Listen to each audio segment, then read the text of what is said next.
Let's face it, traveling can be a roller coaster of emotions. Whether it's a bustling airport full of people or the road that is packed with traffic.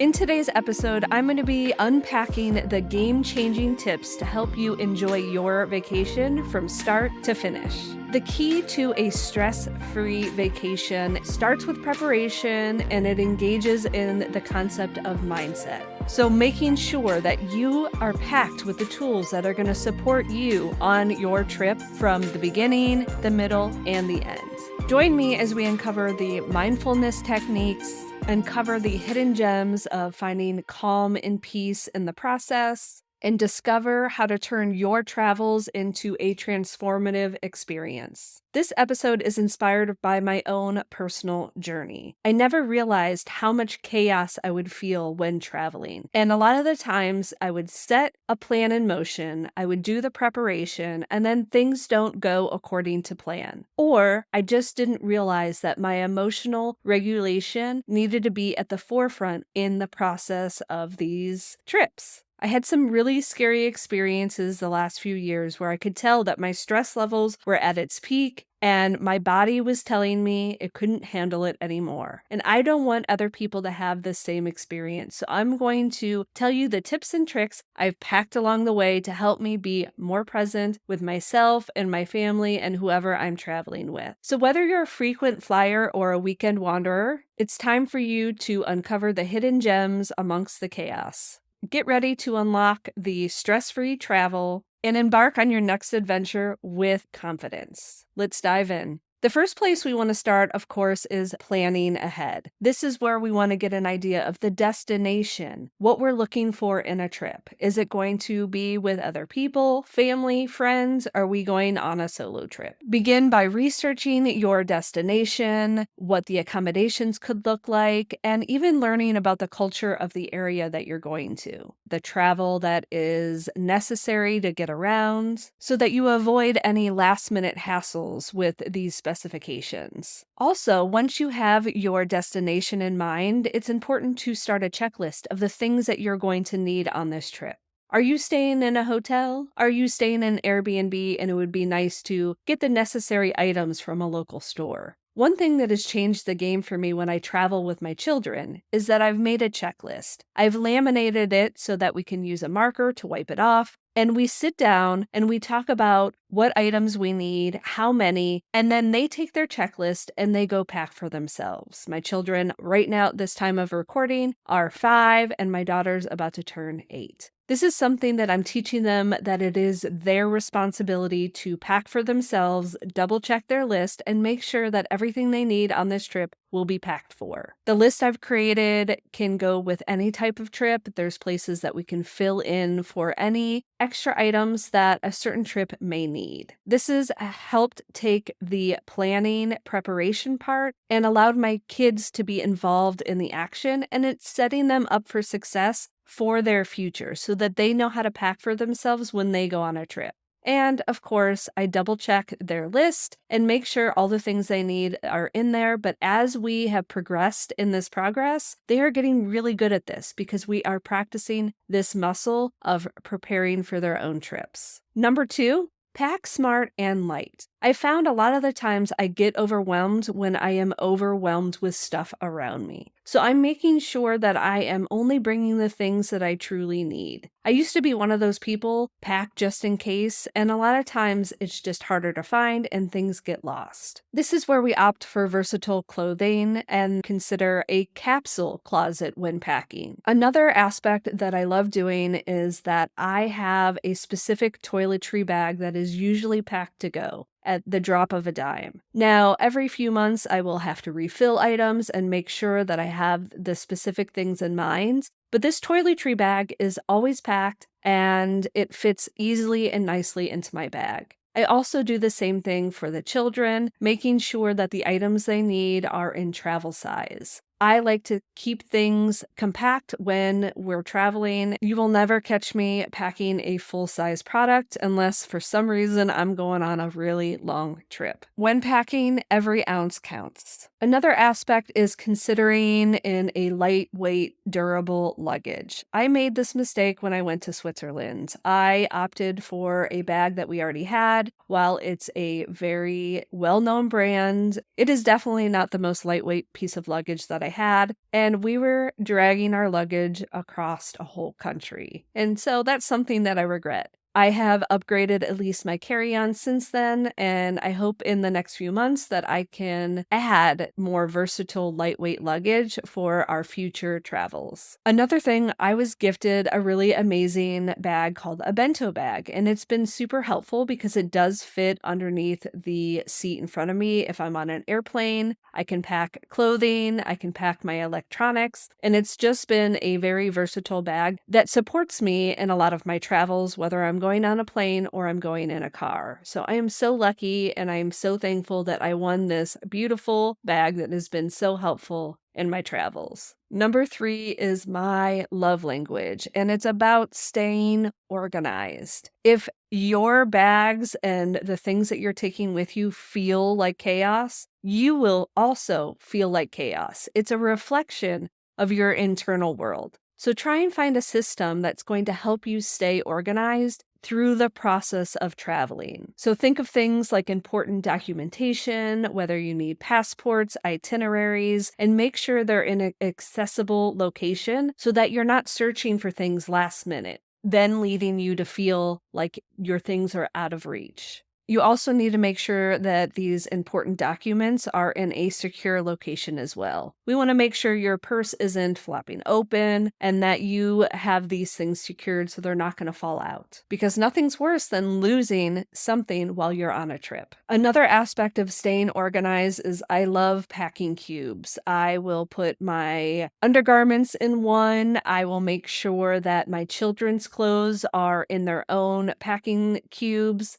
And like I said before, my toiletries and those items are also packed in separate bags. This way, when you get to a hotel or wherever you're staying, you take them out and you put them right in the drawer, and they stay organized in the drawer as well. If you feel like your trip feels chaotic, consider ways to make your stuff more organized along the way. I'm all about using things to separate them so that I'm not searching for these socks or this shirt. Another way that you can stay organized on your trip is using apps that help you in the process. There's such thing as travel apps, organizational apps that help you keep your checklists available. I'm a big fan of planning digitally, and that way I can plan on my iPad. I usually travel with my iPad, but I can access these itineraries on my phone, so they're always at my fingertips. You always want to make sure that you have a map that's accessible, that you don't need the internet to access.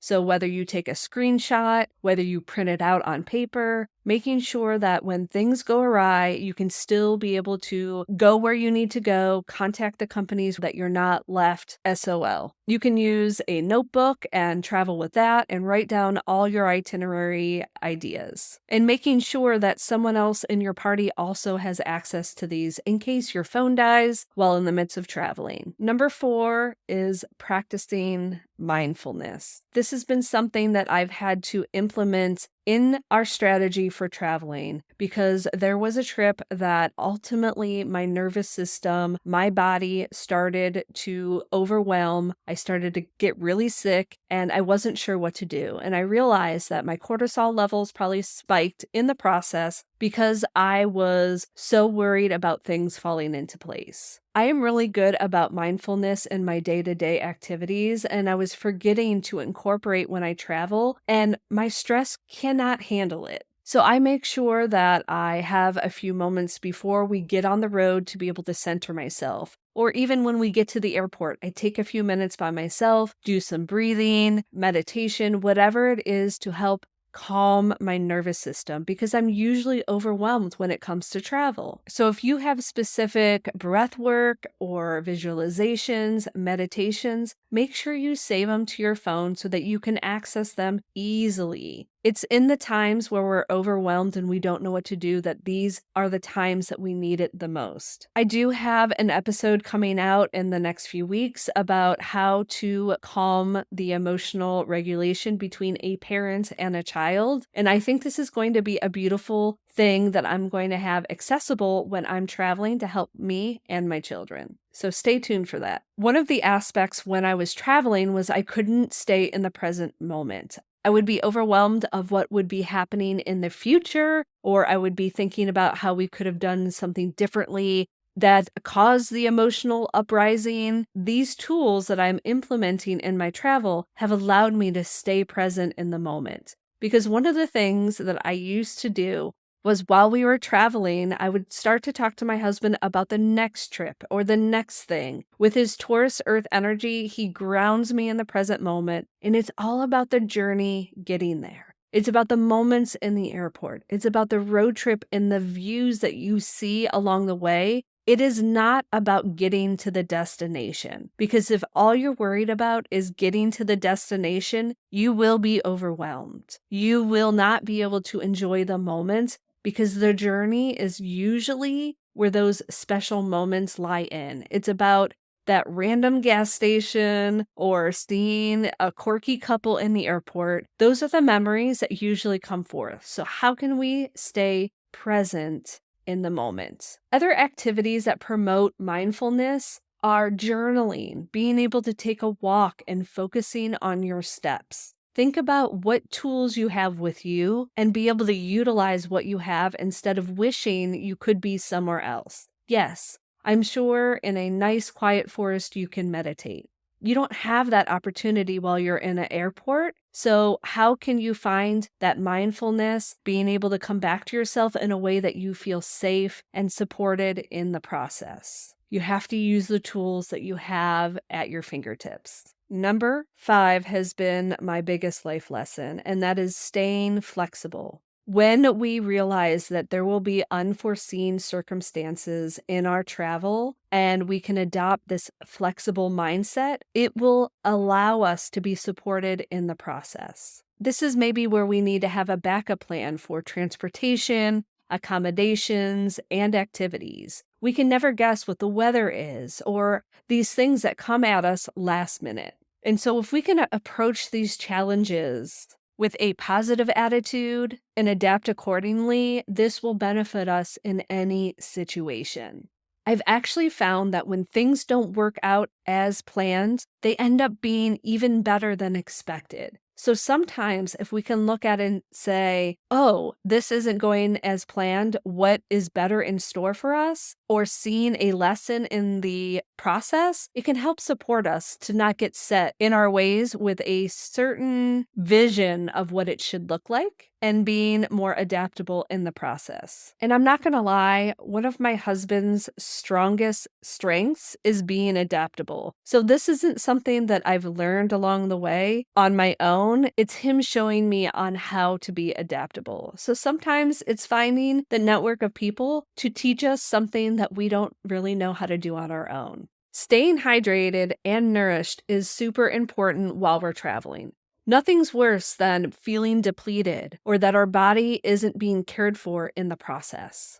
So make sure that you drink plenty of water. If you're going somewhere where you don't feel safe enough to drink the water, is there a way that you can purchase water along the way? Something that has helped my husband and I when we travel, when it's driving distance, is we have this water filter called a Berkey. We have it in the travel size. We keep it in our house when we're home. And then when we go to somewhere with a hotel or staying at someone else's house where we're going to be for a few days, we always pack the Berkey to make sure that we have water accessible whenever we need it. And when you don't stay hydrated, it can really affect your trip. Another thing that has helped me when traveling, when staying nourished and hydrated, is I use a product called LMNT. It is an electrolyte that I add to my water. I find that when I drink it before and after a flight, it just helps me stay extra hydrated along the way. I also pack travel of my athletic greens. It is something that I drink daily. I very rarely miss a day when drinking it. So, this is something important for when I travel because I want to stay hydrated and nourished to the maximum potential. Another aspect is packing healthy snacks for me and my children. I need to make sure that I am getting things that are going to help give me the protein and the fat while I'm traveling because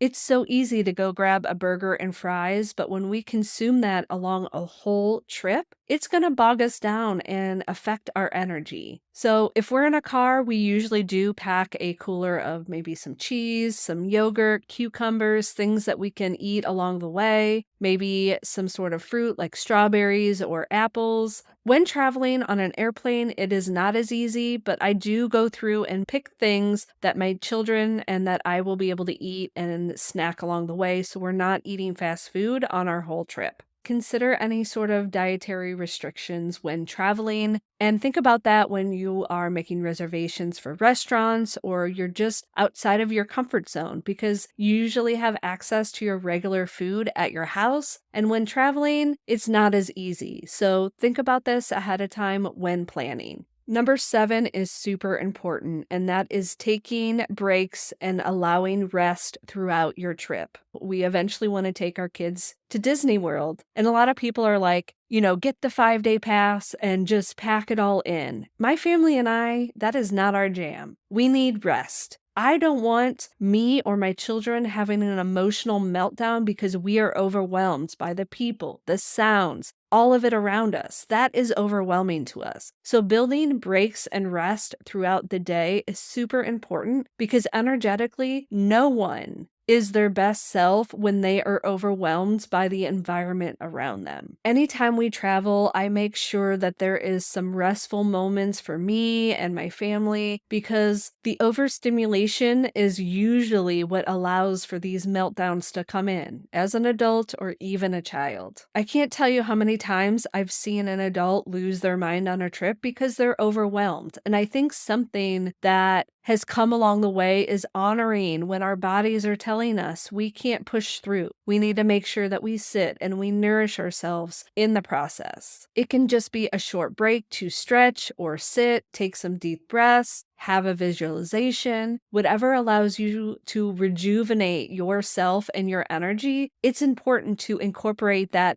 every single day while you're traveling. The itinerary can be pushed aside for a few minutes because if you shove a whole bunch of stuff into your day and you're overwhelmed, you are not going to enjoy it and it's going to be a waste of time, energy, and money. It's also important if you are on an airplane or you're driving in a car for long periods of time to move your body so that you avoid any sort of muscle strain or stiffness while on your trip. No one wants to hit up the doctor or the hospital while they're traveling, so make sure that you focus on moving your body in a way that feels good to you. You also have to prioritize sleep. You can't be going to bed late and getting up early and expecting to run on 100 the whole time. So try to incorporate some sort of bedtime routine to allow yourselves to wind down from the energy from the day. I know that can't be implemented throughout the whole trip, but making sure that there's a few days within your trip that sleep is your priority and making sure you're rested. Number 8, staying connected. This trip is about you. It's about the people that are with you if you are going with other people. And so making sure you're staying connected, mind, body, and soul. That means communicating your expectations of something that you maybe want to do, or if you need a little bit more rest, or if you want an activity incorporated into your day. Especially if it's a group dynamic, it's also important to include the group energetics. Some people can be energized throughout the whole day. Other people need rest and relaxation throughout their day. And so making sure that your expectations are matched with other people's expectations so there isn't any sort of resentment or energetic depletion in the process.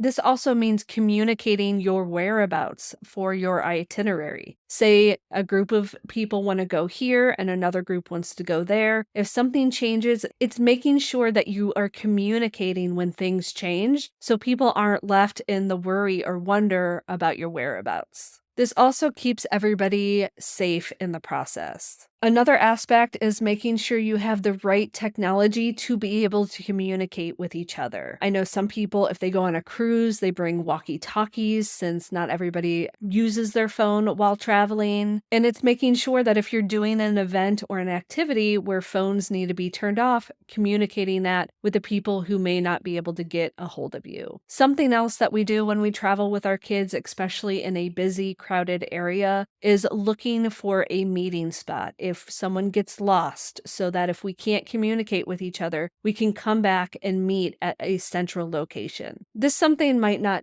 fit for everyone, but something that I have found is I actually don't share my whereabouts with social media while traveling as a safety issue. I want to be able to enjoy the moment. It's something that I want to share with my community, but I want to make sure that I am home and safe before I share my whereabouts with other people. This is an optional opinion. This is just something that you can think about when you are traveling and take it or leave it. It also doesn't mean that you don't get to document your trip along the way. I think it's important to document the memories and the pictures so that you can look back and experience these memories all over again. Number 9 is embracing spontaneity. And I feel like this is something that I have learned along the way. It is not something that comes to me by nature. Again, my husband is something that really has helped me embrace this, and I've found the things that aren't planned ahead of time end up being a really beautiful experience. This just means not having your itinerary filled to the max. It's allowing you to be able to dabble a little bit in something that may come up to you last minute. Maybe in your research you didn't find, or someone local suggested it to you. So allowing there to be a day or an afternoon for you to just go with the flow and see where the world takes you. This is an opportunity for you to say yes to new experiences and adventures. This could be trying new foods, this could be trying new activities, and even finding hidden gems or chatting it up with some locals. When you experience the unexpected, it allows you to be surprised in the beauty of travel and allowing these beautiful experiences to come to you versus planning them or trying to find them ahead of time. The last one is probably one of the most important: reflect and recharge. This is an opportunity, especially if you are new to my content. I encourage you to learn about your not-self theme in human design and your signature. What this means is your not-self theme is a time for you to reflect on what you're doing. How are you forcing your energy into something that is making you feel frustrated or bitter? And then the signature is where you feel in alignment. You are satisfied, you feel free, you feel at peace. So allowing yourself to take a step back when you're feeling these not great emotions and saying, am I forcing something? Am I trying to make something happen that isn't meant to be? It's also saying that I feel so satisfied, I feel at peace. I want to cultivate more of these experiences in my travel. So it's important for you to take time to reflect on your travel experiences and appreciate the memories that you're making with yourself,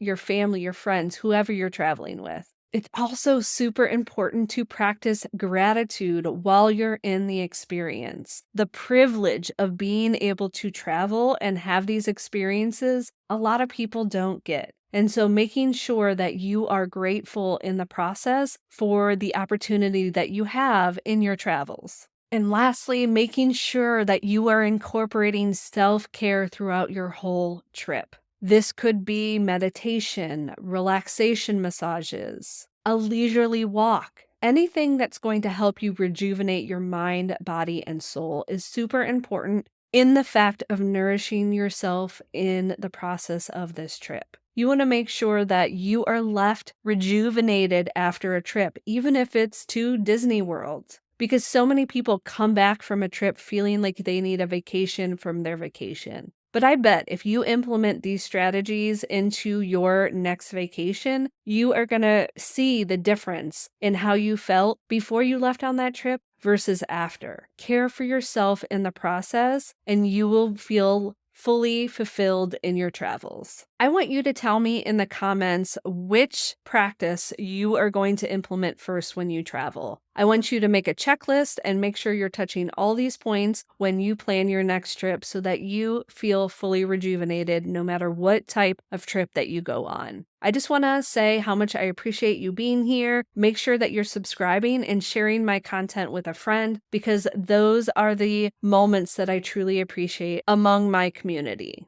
So as we wrap up this episode, remember that hitting the like button, sharing my content, or leaving a comment, you're not just supporting my community, you're actively contributing to the flow of the 7 universal laws. Together, we are cultivating a vibrant flowing stream of positivity and wisdom. So keep riding that cosmic current, keep sharing the love, and until our next rendezvous, stay true to your unique flow. See you in the next adventure. We'll chat soon. If you want to learn more, check the show notes and all the links mentioned at karadempsey.com/108.